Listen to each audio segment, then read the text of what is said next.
हरे कृष्ण. श्रीमद भगवद्गीता जशी आहे तशी अध्याय 11. अध्यायाचं नाव आहे विश्वरूप दर्शन योग. 3रा श्लोक वाचत आहोत आणि त्याचं तात्पर्य वाचायला सुरू करत आहोत. त्याआधी श्रील प्रभुपादांना प्रार्थना करूया. हे श्रील प्रभुपाद, आम्ही भगवद्गीता हा ग्रंथ वाचून समजून घेण्याचा प्रयत्न करीत आहोत. त्यासाठी आम्हाला आशीर्वाद द्या.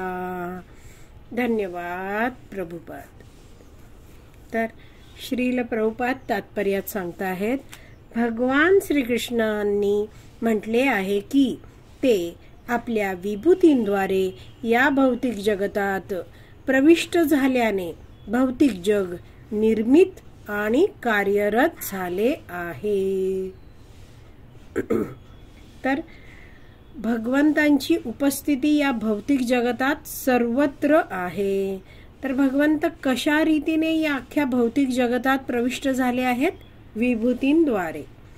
तर हे समजवण्यासाठी वैष्णवाचार्य एक उदाहरण देतात की आपल्या घरामध्ये विविध उपकरणं आपण वापरत असतो.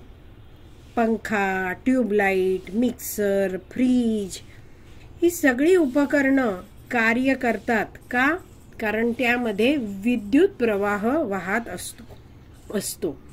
तर हा जो विद्युत प्रवाह आहे तो आपल्याला काही दिसत नाही, मात्र आपण जाणतो की जर लाईट गेली तर ही सगळी उपकरणं आहेत ती बंद पडणार आहेत. तर हाच पहिला मुद्दा इथे सांगितला आहे की हे सगळं भौतिक जगत आहे ते भगवंतांच्या मुळेच कार्यरत आहे. हे आपण जाणून घेतलं पाहिजे. पुढे वाचते आहे, आता अर्जुनाबद्दल सांगायचे तर श्रीकृष्णांच्या सांगण्यावर त्याचा म्हणजे अर्जुनाचा दृढ विश्वास आहे. परंतु भावी काळातील ज्या लोकांना श्रीकृष्ण हे साधारण मनुष्य आहेत असे वाटेल त्या लोकांची खात्री पटवण्याकरिता अर्जुन श्रीकृष्णांचे विराट रूप पाहू इच्छितो. तर अर्जुन आहे तो भगवान श्रीकृष्णांचा प्रिय मित्र आहे. भगवंतांच्या वचनावर, श्रीकृष्णांच्या वचनावर त्याचा पूर्ण विश्वास आहे. पण इतर जी लोक पुढे भविष्य काळात येणार आहेत त्यांच्या सगळ्यांच्या कल्याणासाठी भगवंतांना अर्जुन इथे म्हणतो आहे की तुम्ही मला विश्वरूप दाखवा. तर यासाठी अर्जुन आपली इच्छा भगवंतांसमोर प्रकट करत आहे.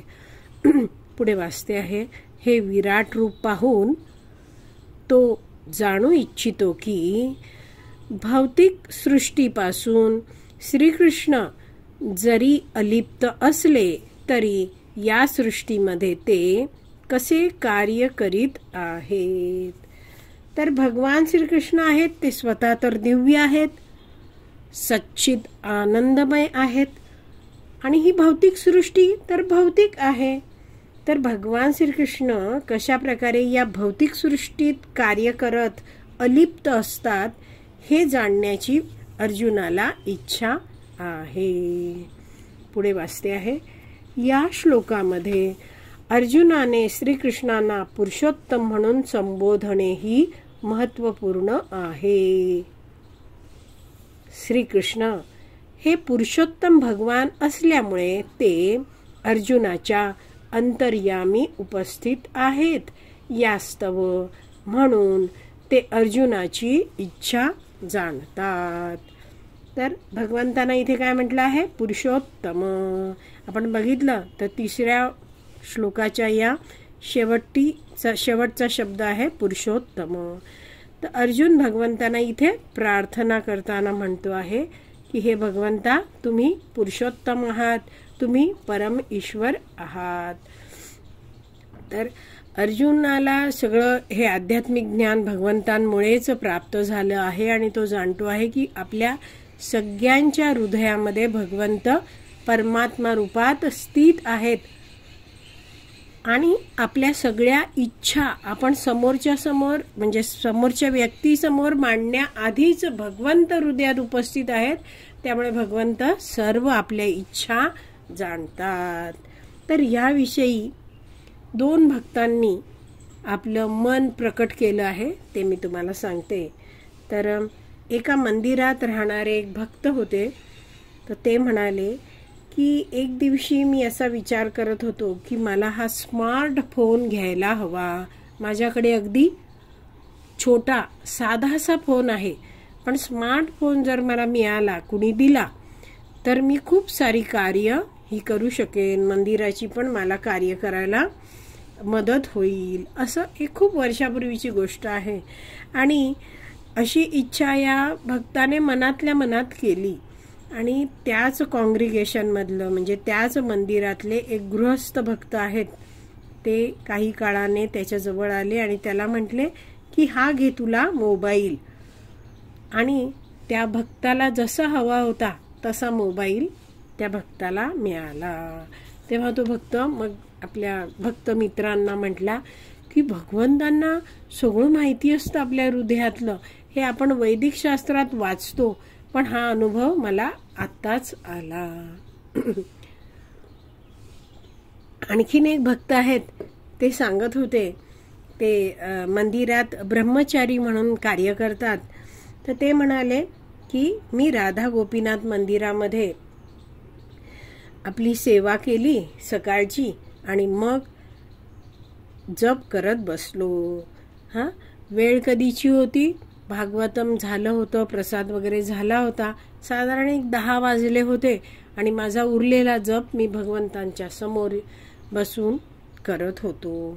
आणि माझी एक माळ, ती जे काही उरल्या होत्या त्यातली एक माळ पूर्ण झाली. आणि त्यावेळी माझ्या मनात विचार आला, म्हणजे माळ पूर्ण होत आहे आणि शेवटी विचार आला की तो उत्तर भारतात मिळतो ना गजक म्हणून एक छान तिळाचा पदार्थ असतो, गोड असतो. त्याची मला अचानक इच्छा झाली की गजक खायला मिळायला पाहिजे. आणि मला जाणीव झाली, अरे मी तर जप करतोय आणि काय मी गजक खाण्याचा विचार करतोय. आणि ते विचार मी प्रयत्नपूर्वक बाजूला हटवले आणि ती माळ पूर्ण केली. आणि आता पुढची माळ सुरू करणार.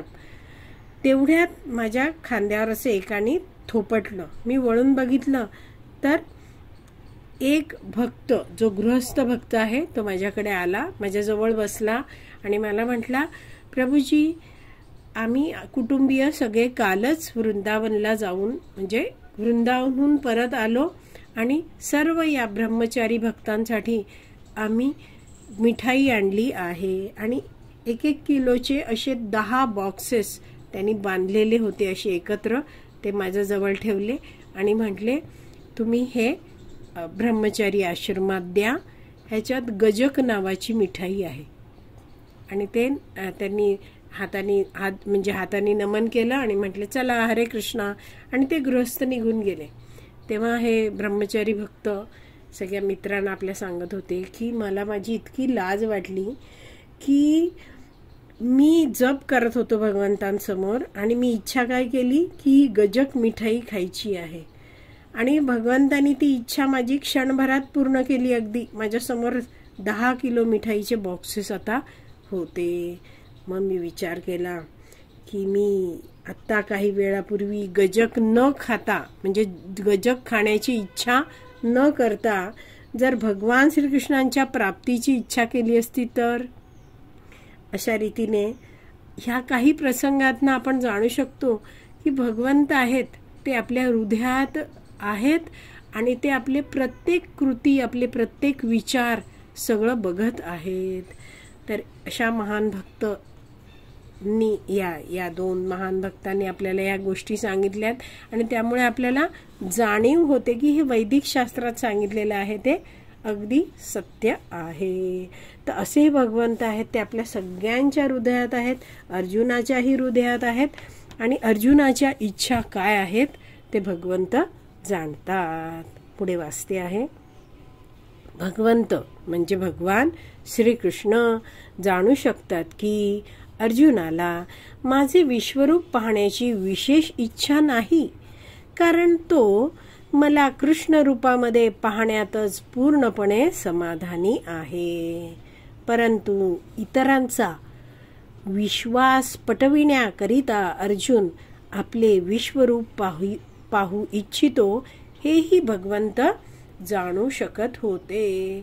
तर अर्जुन आहे तो भगवंतांचा सखा आहे, मित्र आहे.